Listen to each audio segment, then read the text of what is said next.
శ్రీ సాయి సచ్చరిత్రము 50వ అధ్యాయము. కాకాసాహెబ్ దీక్షిత్ టెంబే స్వామి బాలారాం దురందర్ కథలు.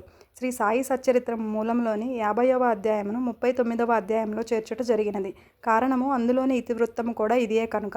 సచ్చరిత్రలోని 51వ అధ్యాయము ఇచట 50వ అధ్యాయముగా పరిగణించవలెను. భక్తులకు ఆశ్రయమైన శ్రీ సాయికి జయమగుగాక. వారు మన సద్గురువులు.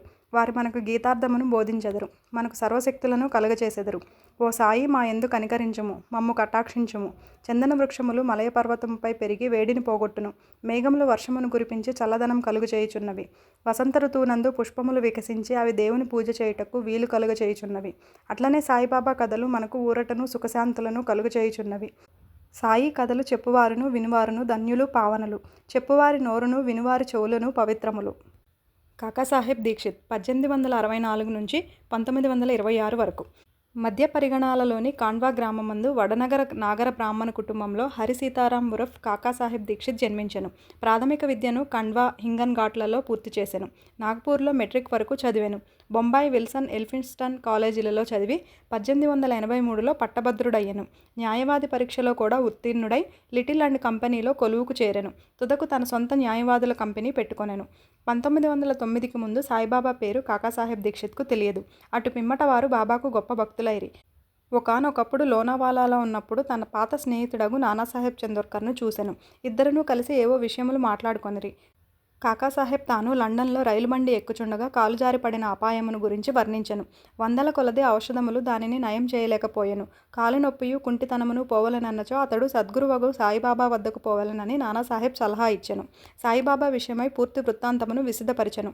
సాయిబాబా, నా భక్తుని సప్త సముద్రముల మీద నుంచి కూడా పిచ్చుక కాలికి దారము కట్టి ఈడ్చినట్లు లాగుకొని వచ్చేదనను వాగ్దానమును, ఒకవేళ వాడు తన వాడు కానిచో వాడు తనచే ఆకర్షింపబడననియు వాడు తన దర్శనమే చేయలేడనియు బాబా చెప్పిన సంగతి తెలియచేసెను.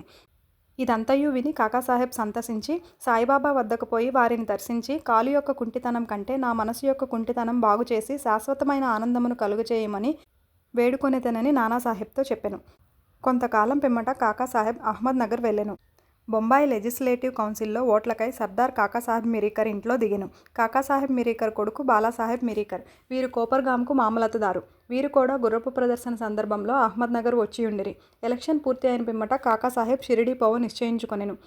మిరీకర్ తండ్రి కొడుకులు వీరిని ఎవరి వెంట షిరిడీ పంపవలనా అని ఆలోచించుచుండిరి. షిరిడీలో సాయిబాబా వీరిని ఆహ్వానించుటకు సిద్ధపడుచుండెను. అహ్మద్ నగర్లో ఉన్న శ్యామ మామగారు తన భార్య ఆరోగ్యం బాగోలేదనియు శ్యామను తన భార్యతో కూడా రావలసినదనియు టెలిగ్రామ్ ఇచ్చిరి. బాబా ఆజ్ఞను పొంది శ్యామ అహ్మద్ నగర్ చేరి తన అత్తగారికి కొంచెం నయముగా ఉన్నదని తెలుసుకొనెను. మార్గంలో గుర్ర ప్రదర్శనకు పోవుచున్న నానాసాహెబ్ పాన్సే, అప్పాసాహెబ్ గద్రే శ్యామను కలిసి మిరీకర్ ఇంటికి పోయి కాకాసాహెబ్ దీక్షిత్ని కలిసి వారిని షిరిడీకి తీసుకుని వెళ్ళమనిరి. కాకాసాహెబ్ దీక్షిత్కు మిరీకరులకు శ్యామ అహ్మద్ నగర్ వచ్చిన విషయం తెలిసినది. సాయంకాలం శ్యామ మిరీకరుల వద్దకు పోయెను. వారు శ్యామకు కాకాసాహెబ్ దీక్షిత్తో పరిచయం కలుగచేసిరి. శ్యామ కాకాసాహెబ్ దీక్షిత్తో కోపర్గాంకు ఆనాటి రాత్రి 10 గంటల రైల్లో పోవాలనని నిశ్చయించిరి. ఇది నిశ్చయించిన వెంటనే ఒక వింత జరిగెను. బాబా యొక్క పెద్ద పటం మీద తెరను బాలాసాహెబ్ మిరీకర్ తీసి దానిని కాకాసాహెబ్ దీక్షిత్కు చూపెను. కాకాసాహెబ్ షిరిడీకి పోయి ఎవరినైతే దర్శించవలనని నిశ్చయించుకొనెనో వారే పటము రూపంగా అచట తనను ఆశీర్వదించుటకు సిద్ధంగా ఉన్నట్లు తెలిసి అతడు మిక్కిలి ఆశ్చర్యపడెను. ఆ పెద్ద పటము మేఘశ్యామునది. దానిపై అద్దం పగిలినందున అతడు దానికి ఇంకొక అద్దం వేయుటకు మిరీకరుల వద్దకు పంపెను. చేయవలసిన మరామత్తు పూర్తి చేసి ఆ పటమును కాకాసాహెబ్ శ్యామల ద్వారా షిరిడీకి పంపుటకు నిశ్చయించిరి. 10 గంటల లోపల స్టేషన్కి పోయి టికెట్లు కొనిరి. బండి రాగా సెకండ్ క్లాసు క్రిక్కిరిసి ఉండుటచే వారికి జాగా లేకుండెను. అదృష్టవశాత్తు గార్డు కాకాసాహెబ్ స్నేహితుడు. అతడు వారిని ఫస్ట్ క్లాసులో కూర్చుండపెట్టెను. వారు సౌఖ్యంగా ప్రయాణం చేసి కోపర్గాంలో దిగిరి.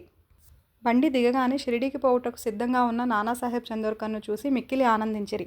కాకాసాహెబ్ నానాసాహెబ్ కౌగిలించుకొనిరి. వారు గోదావరిలో స్నానం చేసిన పిమ్మట షిరిడీకి బయలుదేరిరి. షిరిడీ చేరి బాబా దర్శనం చేయగా కాకాసాహెబ్ మనసు కరిగెను. కండ్లు ఆనంద బాష్పములచే నిండెను. అతడు ఆనందంచే పొంగి పొరలుచుండెను. బాబా కూడా వారి కొరకు తాము కనిపెట్టుకొని ఉన్నట్లు వారిని తోడ్కొని వచ్చుటకే శ్యామను పంపినట్లు తెలియచేసెను. పిమ్మట కాకాసాహెబ్ బాబాతో ఎన్నో సంవత్సరములు సంతోషంగా గడిపెను. షిరిడీలో ఒక వాడాను కట్టి దానినే తన నివాస స్థలంగా చేసుకొనెను. అతడు బాబా వల్ల పొందిన అనుభవములు లెక్కలేనన్ని కలవు. వాటినన్నిటినీ ఇచట పేర్కొనలేము. ఈ కథను ఒక విషయంతో ముగించదము. బాబా కాకాసాహెబ్తో అంత్యకాలమును నిన్ను విమానంలో తీసుకొని పోయేదను అన్న వాగ్దానము సత్యమైనది.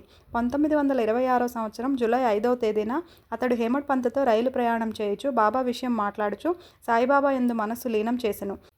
ఉన్నట్లుండి తన శిరమును హేమట్పంతు భుజంపై వాల్చి ఏ బాధయూ లేక ఎట్టి చికాకు పొందక ప్రాణములు విడిచెను.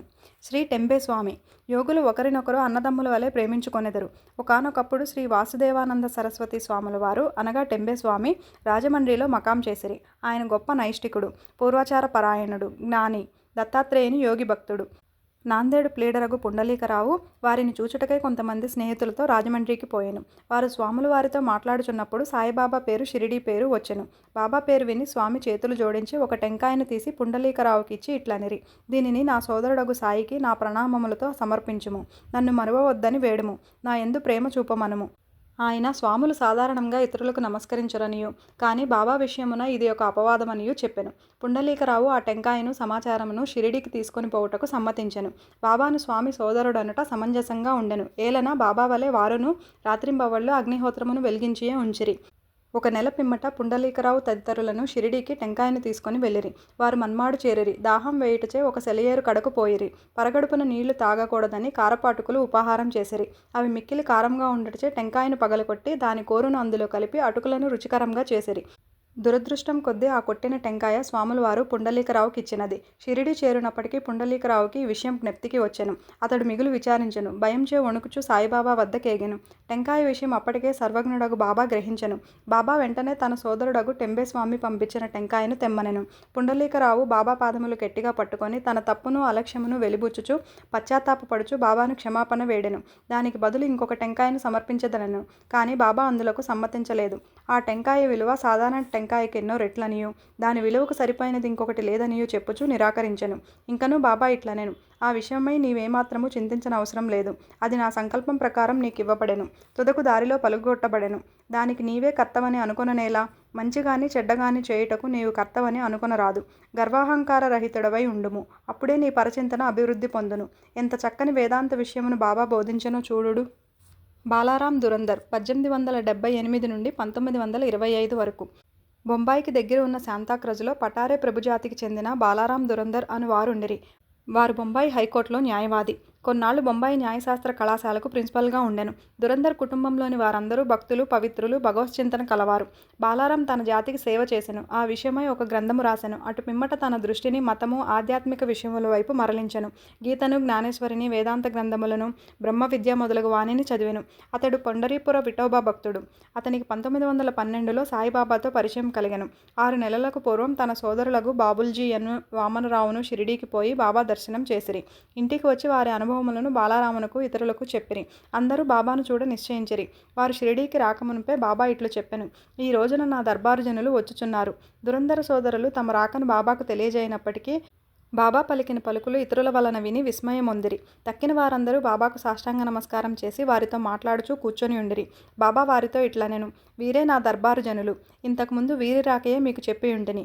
బాబా దురందర సోదరులతో ఇట్లనెను: గత 60 తరముల నుండి మన మొండరులము పరిచయం కలవారము.